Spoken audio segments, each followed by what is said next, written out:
약물은 어이없게도 술입니다. 금지 약물임을 알면서도 스테로이드를 사용한 것은 성전환 수술까지 받아 지금은 남성으로 살고 있습니다. 2024년에는 파리올림픽이 열립니다. 파리올림픽은 올림픽 사상 최초로 경기장이 아닌 파리 도시를 배경으로 개막식을 개최한다고 하는데요. 정식 종목으로 채택된 스케이트보드, 브레이킹, 스포츠 클라이밍, 서핑을 선보여 젊은 층의 관심을 유도하려는 노력도 보이죠. 올림픽이 이렇게 변화를 시도하는 가장 큰 이유는 단연 인기의 하락입니다. 디바이스의 발달과 다양화된 컨텐츠들로 올림픽이 재미없다 느껴지는 것도 있지만 끊임없이 나타난 약물 사용과 비리 등의 이슈로 더 이상 올림픽을 신뢰하기 힘든 것도 큰 이유죠. 반도핑 조치가 올림픽에 처음 도입된 1968년부터 반세기가 지난 현재까지 올림픽과 약물이라는 주제로 알아보는 이번 영상이 되겠습니다. 바로 시작합니다. 1968년 멕시코시티 올림픽부터 2022년 베이징 동계올림픽까지 17개국 27개 도시에서 이루어진 28번의 올림픽 게임 중 총 446건의 도핑 양성 반응 결과들이 있었습니다. 이로 인해 57개의 금메달, 66개의 은메달, 그리고 51개의 동메달이 박탈됐죠. 동계올림픽보다 하계올림픽의 적발 사례가 압도적으로 더 많은데요. 약물 사용이 가장 많이 적발됐던 하계올림픽은 2012년 런던 올림픽으로 무려 132건이었고 동계올림픽은 2014년 러시아 소치 올림픽 55건으로 동계올림픽 도합 적발 사례 92건 중 과반수를 차지하네요.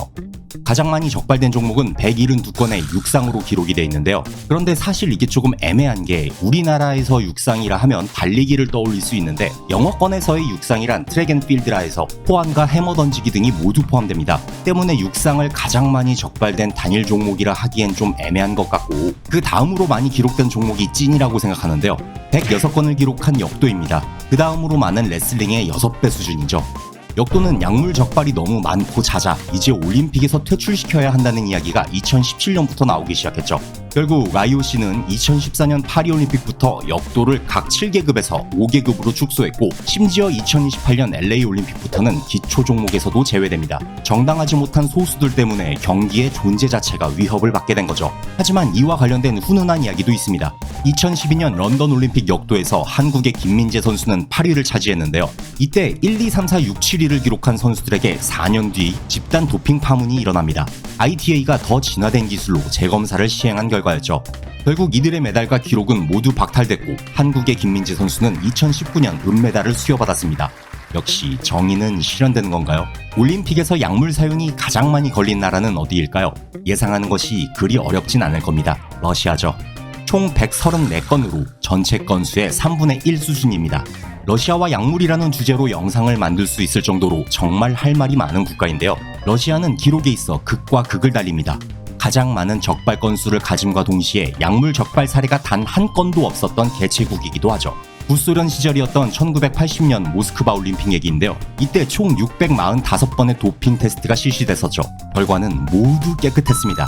72년 위넨 7건, 76년 몬트리올 11건, 80년은 소련이니까 당연히 그 이상으로 예상될 텐데 0건이라니? 도대체 어떻게 된 것일까요? 1979년 아프가니스탄을 침공한 소련에 항의하기 위해 미국을 포함 67개국이 모스크바 올림픽에 보이콧을 결정합니다. 80개국만이 참가한 조촐한 올림픽이었죠. 이렇게까지 된 마당에 소련 공산당은 더 이상의 이미지 훼손을 막기 위해 올림픽을 완벽한 행사로서 만들기로 합니다. 네, 문자 그대로 만들어버렸죠. KGB 요원들이 모스크바 반도핑 연구소에 투입됐고 모든 소련 선수들의 소변을 바꿔치기 했습니다. 세월이 흘러 타국으로 이민한 당시 관계자와 메달리스트의 폭로를 통해 이 사실은 만천하에 공개됐고 소련이 러시아 했네. 와 같은 국제적 비난이 이뤄져 이것이 끝이 아닙니다. 전직 러시아 국립반도핑연구소 책임자였던 그리고리 로드첸코프는 2016년 뉴욕타임즈와의 인터뷰에서 러시아의 국영도핑 프로그램을 폭로하는데요. 그는 비밀리에 개발한 금지약물 3종을 술과 혼합하여 2014년 소치 동계올림픽에 출전할 러시아 선수 수십 명에게 제공했다 고백했죠. 이로 인해 러시아는 2016년 하계올림픽과 2018년 동계올림픽에서 부분적 출전 금지를 당합니다. 이 스토리를 더 자세히 알고 싶으시다면 넷플릭스의 다큐멘터리 이카루스를 추천드립니다. 이거 좀 재밌어요. 로드첸코프는 미국으로 도피해 증인 보호를 받으며 살고 있고 미국은 2020년 그의 이름을 딴 로드첸코프 법까지 만들었죠. 이게 뭐냐면 올림픽과 같은 국제 스포츠 행사에서 도핑 규정을 어기거나 이를 돕는 행위를 범죄로 규정하는 법인데 정작 MLB나 NFL 등 미국 프로스포츠에는 적용하지 않아 이중잣대라는 지적이 끊이지 않는 현황입니다. 헬스장 회원권 4개월에 18만원, 닭가슴살 10kg 16만원, 프로틴 79,000원, BCAA 47,000원, 부스터 45,000원, 종합비타민 39,000원, 오메가3 32,000원. No money, no muscle. 좋은 몸을 만드는데 가장 먼저 필요한 것은 돈이다. 돈! 여러분, 약정 끝난 인터넷 정수기 가만히 두면 최대 77만원까지 손해인 거 알고 계셨나요? 인터넷 가전 렌탈 부문 가입자 수 독보적 1위 대리점 아정당의 전화 한 통이면 인터넷 TV 최대 47만원, 정수기는 최대 30만원, 전부 바꾸면 무려 최대 77만원 설치 당일 받으실 수 있습니다. 쓰던 요금 그대로 새 제품 받고 지원금까지 받을 수 있는데 안 할 이유가 없죠. 알뜰폰도 쓰던 번호 그대로 개통 가능, 365일 밤 10시까지 상담 가능, 아정당 18만 유튜브 구독만 해도 100만원 상당의 최신형 휴대폰 증정 이벤트도 참여할 수 있습니다. 예스머니, 예스머슬, 아정당이 답입니다. 올림픽 도핑 테스트에서 최초로 검출된 물질은 무엇일까요? 어이없게도 술입니다. 1968년 멕시코시티 올림픽에서 스웨덴의 근대 5종 선수 한스 군나로 릴리엔발에겐 알코올이 검출됐습니다. 당시 그는 근대 5종 종목 중 하나인 권총 사격 경기를 앞두고 신경 안정을 위해 맥주 2잔을 마셨다고 해명하였으나 동메달을 반납해야 했고 최초의 약물 복용 실격자라는 불명예를 얻었죠. 올림픽에서 가장 많이 검출된 약물은 튜리나볼로 총 65건입니다. 단독으로만 65건이고 다른 약물들과 혼합돼 검출된 케이스까지 합하면 100건에 가깝죠. 티볼이라고도 불리는 튜리나볼은 경구용 아나볼릭 스테로이드로 바디빌더들에게도 애용되는데요. 특이한 점이 있다면 태생 자체가 의료용이 아닌 운동 능력 향상을 목적으로 만든 물질이라는 거죠. 이러면 또 공산당 얘기를 해야 되는데요. 지금의 독일이 재통일되기 전 동독은 올림픽 금메달을 통해 공산주의의 우월함을 보여주려는 노력을 하였습니다.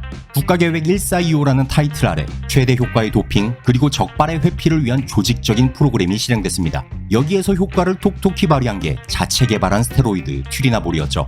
동독 공산당은 선수들에게 튜리나볼을 비타민 보충제라 속이며 제공하는 임상실험을 진행합니다. 선수들의 기량은 순식간에 향상됐는데요. 특히 여자 선수들에게 더욱 탁월했죠.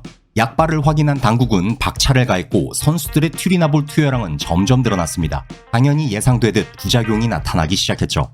고용량의 튜리나볼을 장기간 복용한 여성 선수들의 외형이 남성화돼 갔습니다. 그중 투포한 선수 크리거는 유명한 케이스죠.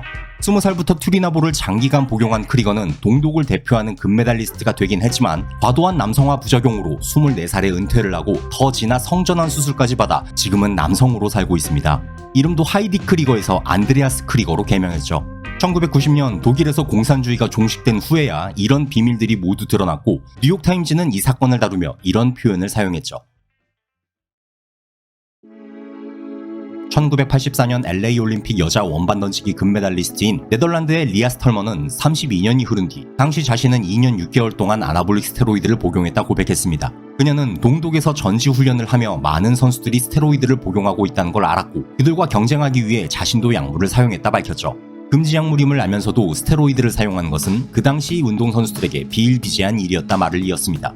1980년대 금지 약물 사용이 매우 만연했지만 당시 기술로는 약물 복용 여부를 전부 알 수 없었다는 해석이 나왔습니다. 수많은 올림픽 메달리스트들 중 약물 사용이 발각되지 않은 사람들도 매우 많을 것으로 추측되는데요. 그녀처럼 늦게라도 사실을 밝히는 사람들이 늘었으면 하는 바람입니다. 2012년 런던 올림픽과 2014년 소치 동계올림픽 이후로 약물 사용 적발 건수는 급감하는 추세를 보이고 있는데요. 이것이 실제 약물을 사용하는 운동선수들이 줄어서가 아니라 도핑 테스트를 피해갈 수 있는 물질과 방법들이 점점 진화되고 있기 때문이라는 우울한 얘기들도 나오고 있습니다. 급기야 이젠 아예 약물을 지원하고 세계 반도핑 기구의 규칙을 따르지 않는 국제 스포츠 행사도 출범을 눈앞에 두고 있는데요.